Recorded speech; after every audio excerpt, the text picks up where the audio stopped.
Assalamualaikum warahmatullahi wabarakatuh.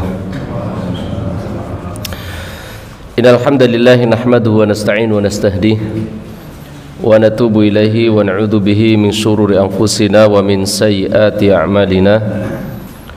Man yahdihillahu fala mudilla lahu wa man yudlilhu fala hadiya lahu. Wa asyhadu an la ilaha illallah wahdahu la syarika lahu wa asyhadu anna Muhammadan abduhu wa rasuluh. Wa qala subhanahu wa ta'ala fi kitabihil karim, ya ayyuhalladzina amanu taqullaha haqqa tuqatih wa la tamutunna illa wa antum muslimun. Ya ayyuhan nasu taqu rabbakumul ladzi khalaqakum min nafsin wahidah wa khalaqa minha zawjaha wa batha minhuma rijalan katsiran wa nisaa'a wattaqullaha alladzi tasaaluna bihi wal arham innallaha kana 'alaikum raqiba.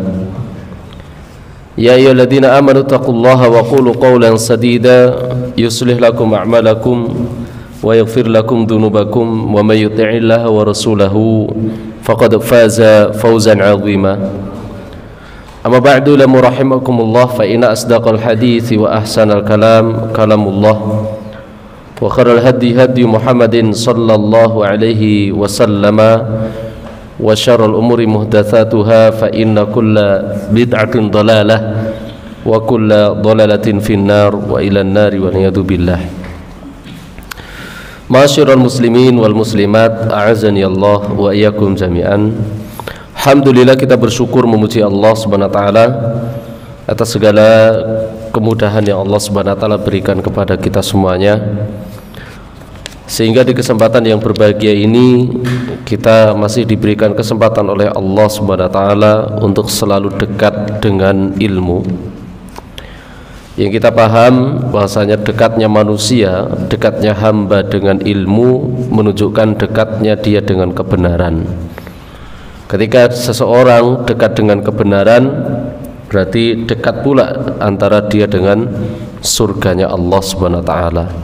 Sehingga tidaklah salah ketika Rasul mengatakan, man salaka tariqan yaltamisu fihi ilman sahalallahu lahu bihi tariqan ilal jannah. Allah akan memberikan kemudahan jalan menuju surga ketika seorang hamba itu selalu giat untuk memperdekatkan dirinya dengan surga dengan lantaran ilmu. Kemudian salat serta salam mudah-mudahan selalu kita haturkan kepada qudwah hasanah kita baginda Nabi Muhammad sallallahu alaihi wasallam beserta keluarganya, para sahabatnya, dan tidak lupa juga para pengikutnya senantiasa setia di atas jalan sunnahnya hingga yaumul qiyamah kelak. Kita berdoa memohon kepada Allah agar kita termasuk hamba-hamba yang selalu menjunjung tinggi terhadap sunnah Rasul, menjaganya, merawatnya, bersabar di atasnya, dan tidak lupa juga mendakwahkannya. Taib, ikhwa fillah, azani Allah wa yakum jami'an. Pada pertemuan yang sebelumnya kita sampai di poin apa Pak? Poin 14, yaitu apa? Tentang masalah bab sujud tilawah. Taib. Nantaqil ila mawdu'in jadid. Kita masuk di pembahasan yang baru. Itu sedikit pembahasan tentang sirah tajwid, tapi insyaallah nanti. Taib. Kita masuk di pembahasan yang baru.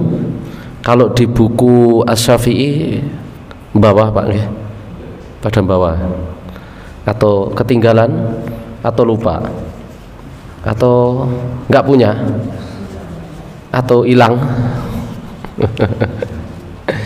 Kita masuk di buku Asy-Syafi'i, di situ ada, yaitu maratibul qiraah. Kita masuk di maratib al-qiraah. Maratib al-qiraah. Bab ini juga dibicarakan oleh para ulama. Itu maratibul qiraah. Maratibul qiraah itu tingkatan, yaitu tempo membaca Al-Quran gitu. Itu yang dimaksud. Yaitu tingkatan tempo membaca Al-Quran. Dan di buku insya Allah ada itu. Yaitu membaca Al-Quran itu ternyata ada tempo-temponya, sebagaimana yang digariskan oleh para ulama, yaitu mengambil dari dalil-dalil yang ada. Di antara salah satu dalilnya Allah Subhanahu wa taala berfirman, la tuharrik bihi lisanaka lita'jala bih.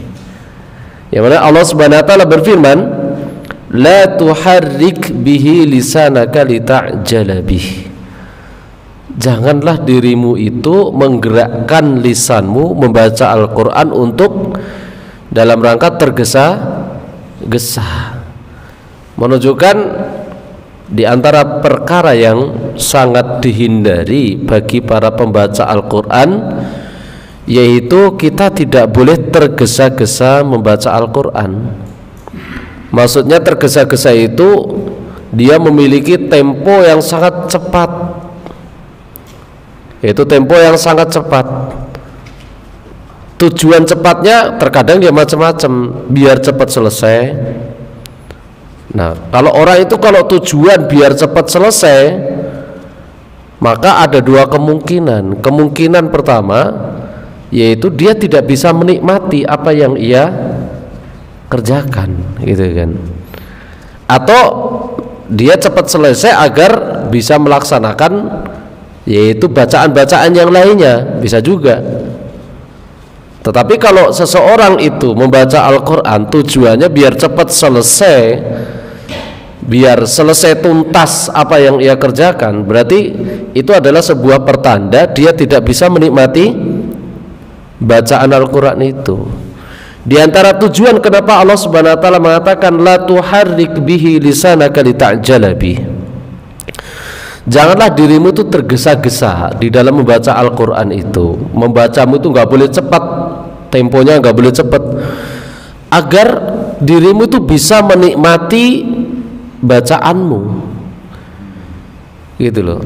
Kalau dirimu sudah menikmati bacaanmu, kamu bisa khusyuk, bisa tadabbur, maka yang terjadi akan bertambah pula imanmu, gitu loh. Sehingga seseorang ketika membaca Al-Quran itu tidak dibiarkan kosong. Tidak dibiarkan kosong, Pak. Ketika membaca Al-Quran itu kosong, itu dalam artian dia antara sebelum membaca dan setelah membaca kok nggak ada bedanya. Enggak. Di antara kita membaca Al-Quran tujuannya adalah agar kita itu punya perbedaan antara sebelum membaca dengan setelah membaca. Nah, sebelum membaca mungkin dia tidak bisa semangat. Kenapa? Imannya lagi down, imannya lagi lemah. Ketika membaca Al-Quran dia bisa semangat lagi. Kenapa? Mendapatkan siraman, yaitu apa? Siraman taman, yaitu iman. Dia bisa semangat lagi membaca ayat-ayat Allah Subhanahu wa taala. Itu diantara tujuannya, yaitu agar kita itu memiliki asar, yaitu agar Al-Quran itu memiliki asar. Di antara tujuannya juga adalah agar kita itu bisa betul-betul mendapatkan keberkahan maksimal di dalam Al-Quran itu. Nah, ini sedikit berbicara tentang keberkahan itu, Pak. Tabarruk, kalau di dalam bahasa bahasa populernya itu tabarruk. Tabarruk itu apa, Pak? Tabarruk itu, Pak, mencari keberkahan, iya dah. Yaitu mencari keberkahan, itu tabarruk. Tabarruk itu ada dua, Pak. Tabarruk itu ada yang masyru', ada yang mamnu', gitu kan. Kan ini bahasa populer toh, mencari keberkahan itu tabarukan gitu kan. Tabarukan itu ada dua. Tabarukan itu adalah tolabul barokah, meminta keberkahan. Nah, apa itu mencari keberkahan, menuntut keberkahan yang disyariatkan itu apa, Pak? Bagaimana mencari keberkahan yang disyariatkan itu? Mencari atau tabarukan yang disyariatkan adalah ketika objek keberkahan tersebut sudah ditetapkan oleh syariat Al-Quran ataupun sunnah. Saya ulangi. Jadi tabarrukan, mencari keberkahan itu diperbolehkan kalau objek yang dijadikan mencari keberkahan itu sudah disahkan oleh Al-Quran ataupun sunnah. Nah, maka kalau keberkahan itu tidak dibenarkan oleh Al-Quran dan sunnah, dan itu kita mengklaim itu sebuah keberkahan, maka itu tidak dibenarkan oleh Al-Quran dan sunnah. Saya kasih permisalan. Al-Quran adalah kitab yang penuh dengan apa? Keberkahan. Kenapa? Allah Subhanahu wa taala berfirman di dalam surah Al-An'am, di dalam surah Al-A'raf, Allah Subhanahu wa taala berfirman apa? Wa hadza kitabun anzalnahu ilaika mubarakun, kata Allah Subhanahu wa taala. Allah Subhanahu wa taala menurunkan Al-Qur'an itu mubarak. Mubarak itu apa? Yaitu penuh dengan keberkahan, mamlu'un bil barakah. Dan keberkahan Al-Qur'an terletak pada beberapa kondisi. Satu, zat Al-Qur'annya itu sudah berkah. Kemudian yang kedua adalah sahibul Qur'an, yaitu mempelajari Al-Qur'an itu berkah. Berarti boleh nggak kita mencari keberkahan dari Al-Quran? Boleh. Kenapa? Karena Allah yang mengatakan itu objek keberkahan, yang bisa mendatangkan keberkahan itu Al-Quran, gitu kan. Dan keberkahan Al-Quran yang dimaksud para ulama, wa minal barakati fil Quran, adalah hidayatun lil qulub wa syifa'un lima fis sudur, yaitu menjadi petunjuk hati, penerang hati. Kemudian apa? Sebagai obat jiwa kita, obat penyakit, obat hati kita, obat dada kita, obat penyakit jasmani kita dan penyakit rohani kita. Karena Allah mengatakan Al-Quran itu apa? Wa nunazzilu minal Qur'ani ma huwa syifa. Allah Subhanahu wa taala menurunkan Al-Quran itu dipenuhi dengan apa? Obat. Maka aneh ketika seseorang tidak bisa berobat dengan Al-Quran, gitu maksudnya. Nah, di antara kita membaca Al-Quran dengan pelan-pelan, dinikmati, adalah kita tujuannya untuk apa? Mencari thalabul barokah, memintanya kepada Allah Subhanahu wa taala. Wasilahnya adalah Al-Quran, yang mana Al-Quran sudah ditetapkan oleh Allah Subhanahu wa taala penuh dengan keberkahan. Itu diantara keberkahan yang masyru'. Kalau kita mengeklaim sebuah keberkahan yang di situ tidak diklaim oleh Al-Quran atau pada Sunnah, boleh atau tidak? Tidak.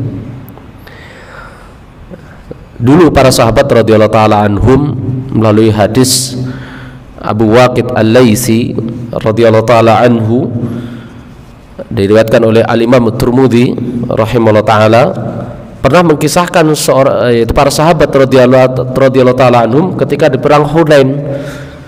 Di perang Hunain, para sahabat radhiyallahu taala anhum melewati sebuah perkampungan orang-orang musyrikin, orang Yahudi, orang musyrikin, dilewati di situ. Kemudian orang-orang musyrikin itu memiliki kebiasaannya apa, Pak? Yaitu memiliki pohon namanya Datu Anwat, yang dijadikan pohon tersebut untuk mencari keberkahan, naruh pedang mereka di situ. Sehingga para sahabat itu lewat, berkata kepada Nabi, ya Rasulullah, ij'al lana dhatu anwat kama lahum dhatu anwat. Ya Rasulullah, jadikan kami, ya bikinkan kepada kami pohon namanya dhatu anwat, sebagaimana orang-orang musyrikin atau orang Yahudi itu memiliki pohon namanya dhatu anwat, yang mana itu mereka dulu memiliki kebiasaan gini loh, Pak. Pedang itu tidak digantung neng pohon tersebut, pede. Wah, ini nek nggo perang itu, wah ini mantep ini. Orang ngasih tekan wis potel ndase gitu. Istilahnya bisa apa namanya? memiliki ajian apa dan sebagainya. Nah, Rasulullah langsung takbir, Pak. Takbirnya marah.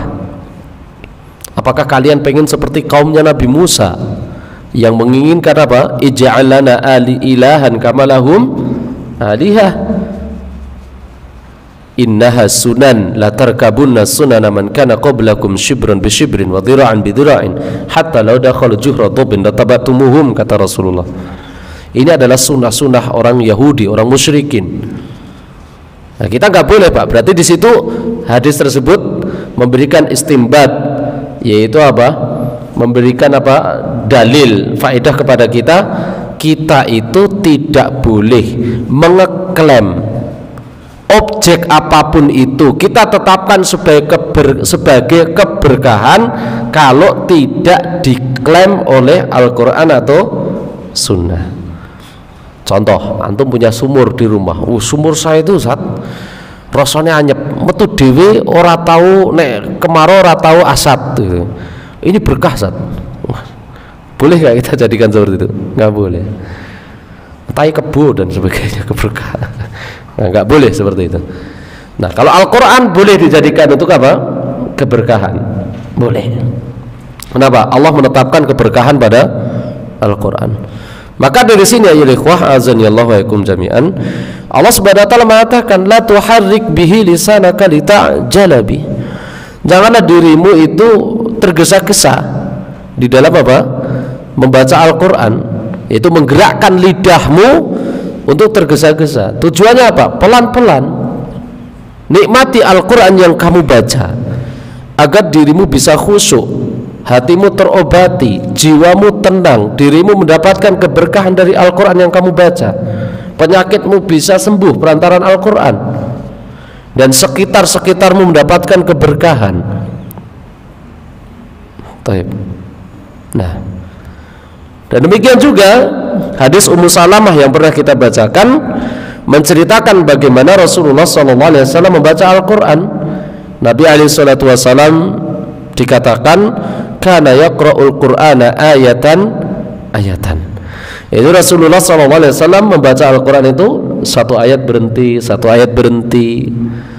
Maksudnya apa? Betul-betul dinikmati, sehingga Rasulullah SAW punya dampak Al-Quran dari yang ia baca. Tidaklah salah ketika Aisyah radhiyallahu ta'ala anha mengatakan kana Rasulullah SAW khuluquhu Al-Quran. Rasulullah SAW akhlaknya adalah akhlak Al-Quran. Rasulullah tidak pernah menghina orang lain, Rasulullah tidak pernah mencibir orang lain, Rasulullah selalu santun kepada yang lebih besar, menyayangi kepada orang yang lebih kecil. Bagaimana bersikap adil kepada musuh, bersikap adil kepada orang zalim, bersikap baik kepada sesama sahabatnya, bagus di dalam masalah problem solving dan sebagainya. Ya, Rasulullah SAW akhlaknya Quran. Kenapa kok bisa seperti itu diri Rasul? Karena Rasulullah SAW salah satunya adalah mendapatkan keberkahan Al-Quran, yaitu Al-Quran yang Rasulullah baca benar-benar berpengaruh kepada dirinya.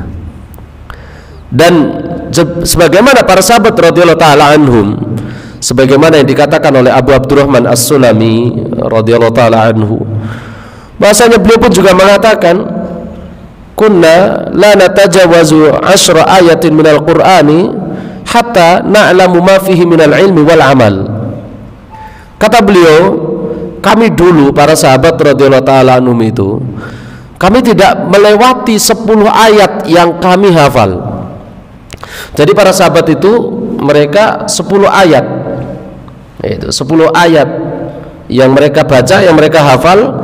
Mereka tidak melampaui, tidak menambah ke 11 ayat sebelum mereka mengetahui ilmunya, faedahnya, dan mereka mengamalkannya. Nah, ini pentingnya kita mempelajari maratibul qiraah karena memiliki dampak, memiliki athar, memiliki pengaruh terhadap diri kita ataupun jiwa kita.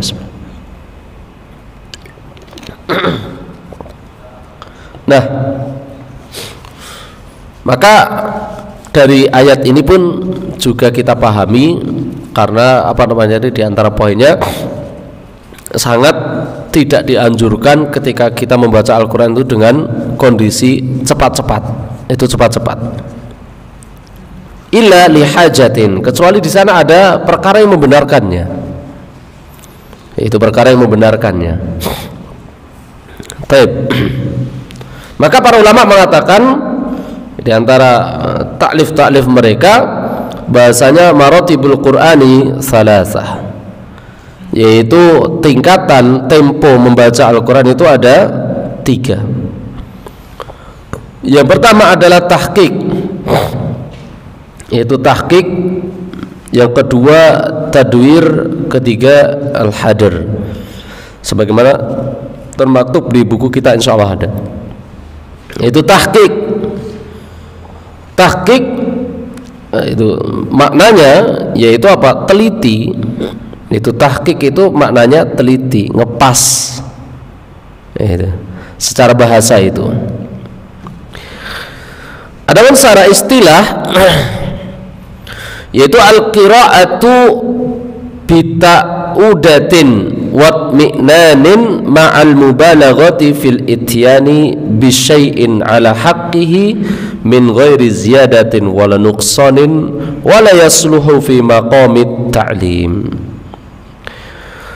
Secara istilah makna tahqiq itu adalah yaitu al-qira'atu bita'udatin, yaitu membaca dengan lambat, yaitu membaca Al-Quran dengan lambat. Wat mi'nanin, dengan tenang. Nah, ketenangan di dalam membaca dan lambatnya di dalam membaca itu punya pengaruh terhadap jiwa kita, Pak. Karena Al-Quran itu punya ruh, Pak. Itu punya ruh dan akan mempengaruhi juga ruh kita. Orang membaca Al-Quran dengan cepat-cepat, dengan lambat-lambat, itu ada pengaruh di dalam jiwanya. Itu membaca Al-Quran dengan tenang. Salah satu contoh imam lah. Imam itu kalau pembawaannya tenang, maka yang akan dibaca pun juga nyaman gitu kan. Kalau imam itu seorang imam nggak tenang, maka akan banyak yaitu bacaan-bacaan yang nanti rusak dari sisi bacaan. Maka butuh tahqiq, yaitu pelatihan tahqiq, yaitu membaca dengan tenang, yaitu dengan lambat. Ma'al mubalaghati fil ityani bisyai', dengan benar-benar memberikan haknya, yaitu dengan benar-benar apa? Ala haqqihi min ghairi ziyadatin wala nuqsan, yaitu dengan benar-benar memberikan haknya. Yang dimaksud hak yaitu kaidah-kaidah tajwidnya. Itu kaidah-kaidah tajwidnya itu diberikan dengan sebenar-benarnya, tanpa ditambah, tanpa dikurangi. Itu membaca dengan lambat, dengan tenang, kemudian apa? Itu dengan benar-benar memberikan hak huruf dan hukum-hukumnya. Itu hak hurufnya diberikan semuanya, dipaskan semuanya, disempurnakan di dalam hak-hak hurufnya. Semuanya diberikan, dari rokhawahnya, dari siddahnya, kemudian seimbang di dalam bainiyahnya, tawassutnya, semuanya seimbang.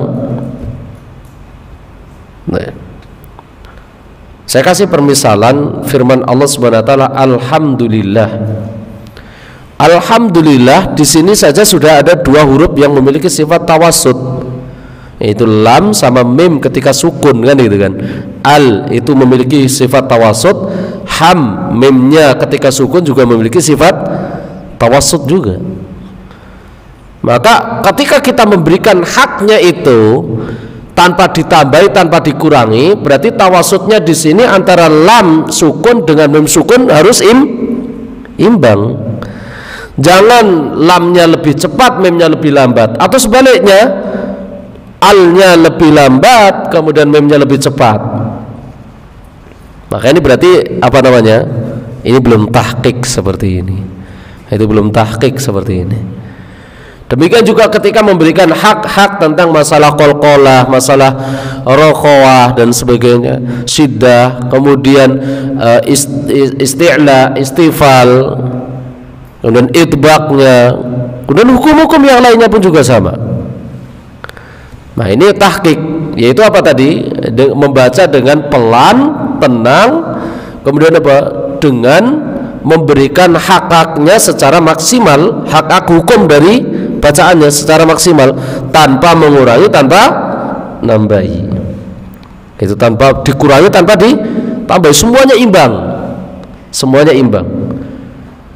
Dan inilah yang harus dimiliki bagi para, mohon maaf, pemula terlebih.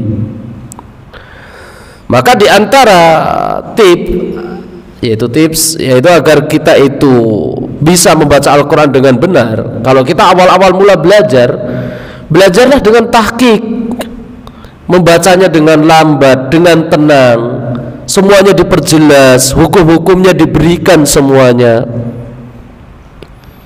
Dan jangan membaca Al-Quran dimulai dengan iktimat kepada nada ataupun lagu ataupun suara. Terkadang seseorang membaca Al-Quran yang menjadi prioritas pemikirannya pertama kali nada, suara, lagu gitu. Itu nada, suara, lagu gitu. Sehingga dia terkadang lupa terhadap hukum-hukumnya. Dan inilah yang Rasulullah SAW tanbihkan kepada kita semuanya di dalam hadis Hudzaifah bin Yaman. Rasulullah SAW pernah bersabda, iyyakum wa qira'ataini ahlil kitabi wal fisqi. Hati-hati kalian terhadap bacaan ahlul kitab dan orang-orang fasik.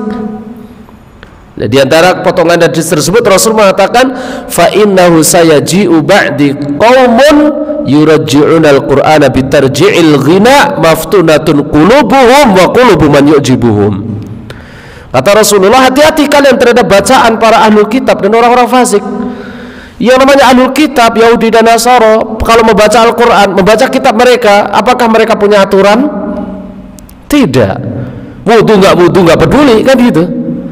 Itu bersuci dan tidak bersuci nggak peduli. Itu yang pertama. Kedua, hukum-hukumnya apakah ada di kitab mereka? Tidak ada. Di dalam Al-Quran, ketika membaca Al-Quran ada hukum-hukum semua di situ. Yang mana hukum-hukum tersebut digariskan, itu tujuannya untuk apa? Agar kita tegakkan. Kita menegakkan hukum idgham, ada pahala di sendiri. Kita menegakkan hukum ikhfa, ada pahala sendiri. Kita menegakkan hukum di situ rokhawah, syiddah, bainiyah, tawasud, isti'la, istifal, kemudian infitah dan sebagainya, ada pahala sendiri. Ada nilainya di situ di sisi Allah Subhanahu wa taala. Maka kita dilarang untuk meniru mereka, orang Yahudi dan Nasrani yang di situ tidak punya aturan. Atau kata Rasulullah, orang fasik, ya namanya orang fasik membaca Al-Quran asal-asalan. Ya, Rasulullah SAW pernah bersabda juga di dalam terusan hadis tersebut, fa innahu sayaji'u ba'di qaumun yurajji'una al-Qur'ana bitarji'il ghina. Akan datang suatu kaum nanti di akhir zaman yang membaca Al-Quran itu landasannya cuma nada, lagu. Kalau mempelajari nada, metode nada A, nada B, nada C, semuanya pakemnya dia dipelajari. Tapi giliran masalah hukum nggak ngerti, menerapkan hukum nggak paham pula. Ini berbahaya, Pak. Maka Al-Quran kalau dipelajari dengan metode seperti itu sudah keluar dari jalur hakikat Al-Quran itu sendiri. Padahal kita diperintahkan oleh Allah Subhanahu wa taala untuk menjaga kemurnian apa? Al-Quran. Allah Subhanahu wa taala berfirman, inna nahnu nazzalna dzikra wa inna lahu lahafizun. Allah Subhanahu wa taala menurunkan Al-Quran dan Allah Subhanahu wa taala akan menjadikan penjaga-penjaga Al-Quran. Maksudnya menjaga Al-Quran itu bagaimana? Menjaga kemurniannya Al-Quran, kemurnian bacaannya, maknanya, faedahnya, maksud dari Al-Quran itu dijaga kemurniannya, termasuk dari bacaannya, termasuk dari bacaan Al-Quran tersebut. Nah, ini yang disebut dengan tahqiq. Maka bagi para pemula, orang baru belajar, kemudian tahqiq, yaitu apa? Baca Al-Quran itu dengan apa? Dengan pelan, lambat, tenang, berikan haknya, hukum-hukumnya, jangan ditambahi, jangan dikurangi. Sempurnakan bacaannya, sempurnakan. Dan lambatnya kita membaca Al-Quran lambatnya kita membaca Al-Quran, tenangnya kita membaca Al-Quran, kemudian pelannya kita membaca Al-Quran, dikatakan Rasulullah SAW itu menjadi penentu surga. Itu menjadi penentu surga. Perhatikan, ini penting ya.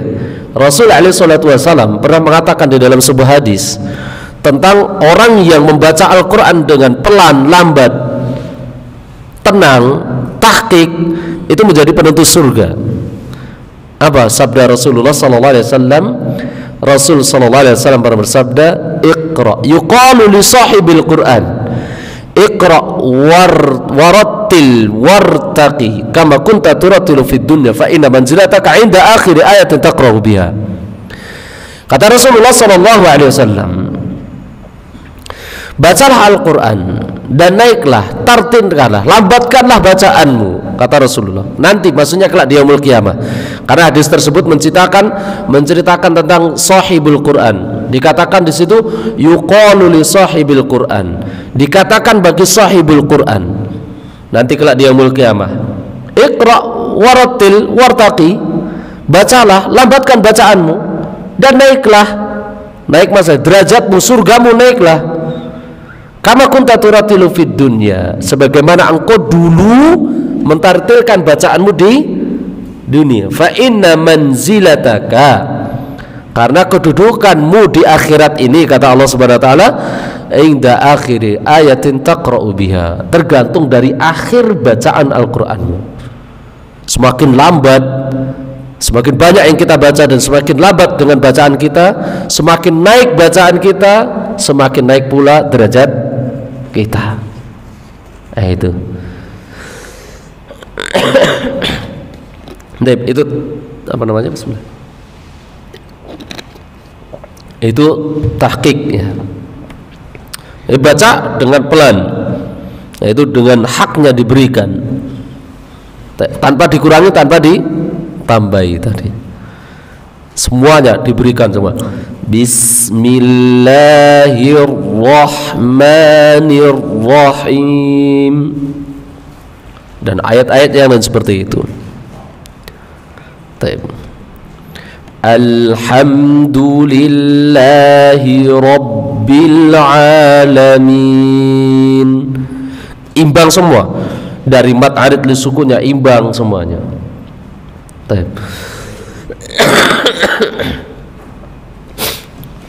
Jenis yang kedua adalah yaitu tadwir.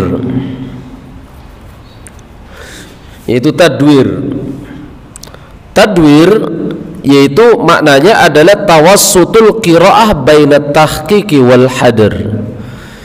Yaitu bacaan yang di situ pertengahan.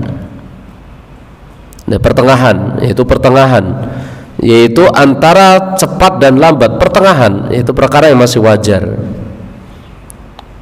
Yaitu ketika dibutuhkan maka kita boleh. Ya, kalau tidak ada perkara yang menyebabkan menghilangkan yaitu lambatnya bacaan dia, maka boleh. Contoh ketika kita menyetorkan bacaan kita, menyetorkan hafalan kita, kemudian antri, maka boleh kita menggunakan pertengahan. Atau ketika kita menjadi imam sholat dan sebagainya, maka boleh dengan menggunakan apa? Pertengahan. Itu tawassut al-qiraah bainat tahqiqi wal hadr. Itu pertengahan. Ma'a mura'ati qawaidi at-tilawah. Itu tapi disertai menjaga kaidah-kaidah bacaan Al-Qur'an itu sendiri. Bukan berarti pertengahan itu hilang kaidah-kaidahnya, tidak seperti itu. Tetapi tetap yaitu kondisinya harus terjaga, memberikan haknya. Cuma haknya lebih berkurang sedikit daripada yang tahqiq tadi. Kalau tahqiq itu dengan lambat dan sebagainya. Kalau apa namanya tadi tadwir itu kalau dalam bahasa lughah, maknanya secara lughah, makna tadwir itu adalah menjadikan sesuatu melingkar. Itu pertengahan yang dimaksud, yaitu tawassut bainal tawassut al-qiraah baina tahqiqi wal hadr, yaitu membaca Al-Qur'an antara lambat dan cepat. Cepat juga tidak, lambat, terlalu lambat juga tidak. Maka ini digunakan ketika dibutuhkan. Contoh ketika imam. Kalau antum imam lambatnya lambat banget dengan tahqiq, ya jelas makmum akan merasa tidak nyaman. Ada Rasulullah SAW sendiri berkata tentang masalah bab salat, idza amma ahadukum falyukhaffif, apabila menjadi imam ringankanlah bacaanmu. Kenapa? Karena di belakang kata Rasulullah ada yang dzul hajah. Dzul hajah itu mungkin di belakang ada orang yang punya keperluan, ada yang dhaif, wasakim, ada orang sakit, ada orang yang lemah dan sebagainya. Maka ringankan bacaan kita. Baik. Nah, ini yaitu pertengahan. Yang ketiga adalah hadr. Al-hadru secara lughah sur'ah. Sur'ah itu adalah bacaan yang cepat. Itu secara bahasa sur'ah itu cepat. Itu hadr itu artinya sur'ah.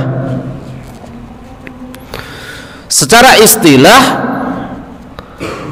hadr itu adalah huwal isra'u fil qira'ati ma'al muhafadhati ala qawaidit tajwid wa mura'atiha bidiqqatin wal yahdharil qari'u fihi min batrin harbin min batri harfil maddi aw dhahabi sautil gunnati aw ikhtilasil harakat. Secara istilah hadr itu adalah huwal isra'u fil qira'ah, yaitu bacaan yang cepat tetapi disertai menjaga kaidah tajwid. Itu bacaan yang cepat akan tetapi kaidah tajwid tetap terjaga. Itu kaidah tajwid tetap terjaga. Walaupun dia membaca dengan kaidah yang cepat, tapi kaidah tajwid tidak hilang. Tidak hilang, tetap terjaga. Tetap terjaga. Karena kalau sebagian kaidah-kaidah tajwid itu hilang, maka jelas perubahan makna Al-Quran itu banyak. Itu banyak. Saya kasih permisalan tasydid. Tasydid.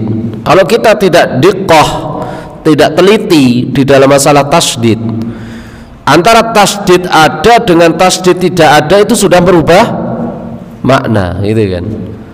Contoh illa dengan ila itu beda artinya. Illa pakai tasydid artinya kecuali. Ila tanpa tasydid artinya diperuntukkan, menuju ke dan sebagainya, itu kan. Coba antum membaca al-asr, ketika kita membaca cepat wal asr, wal asri innal insana lafi khusrin illa alladziina aamanu wa 'amilus shalihati wa tawassaw bil haqqi wa tawassaw bis sabr, tanpa menjaga tajwid. Apa yang terjadi? Artinya memiliki tanaqud. Tanaqud itu artinya apa? Bertolak belakang. Kita katakan tadi illa menggunakan tasydid artinya kecuali. Kalau ila tanpa tasydid adalah untuk, gitu kan. Wal asr, apa artinya wal asr? Demi waktu. Innal insana lafi khusrin, sesungguhnya manusia semuanya dalam kondisi rugi. Illa pakai tasydid atau tidak di situ? Pakai tasydid. Coba tasydidnya dihilangkan. Kan kalau pakai tasydid artinya apa? Kecuali yang merugi adalah orang-orang yang beriman, beramal soleh, saling menasihati kebaikan, saling menasihati kebenaran. Itu kalau ilahnya cara membacanya benar, tasydidnya terjaga. Coba kalau tasydidnya hilang, antum membacanya innal insana lafi khusrin illa alladziina amanu. Illa alladziina amanu artinya apa? Sesungguhnya manusia semuanya merugi.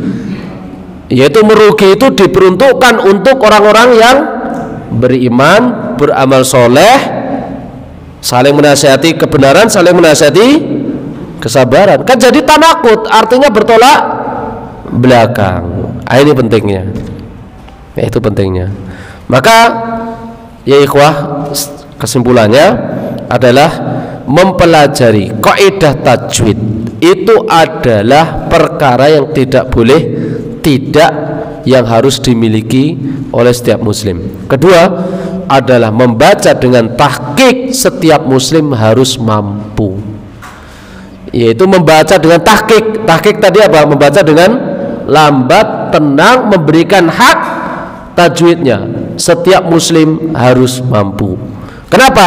Kalau setiap muslim terbiasa dengan tahqiq, sudah ngerti ranah tajwid, sudah ngerti psikologis ini Al-Quran, ayatnya seperti ini, ayatnya seperti ini, antara ilah dengan ilah beda, inna dengan ina beda, maka nanti ketika dia membaca dengan cepat, tajwid itu tetap akan terjaga, kaidahnya tetap akan terjaga. Taib. Sampai di sini apa yang bisa kita sampaikan. Wallahu ta'ala alam bisawab. Subhanakallahumma rabbana wa bihamdika asyhadu an la ilaha illa anta astaghfiruka wa atubu ilaik. Assalamualaikum warahmatullahi wabarakatuh.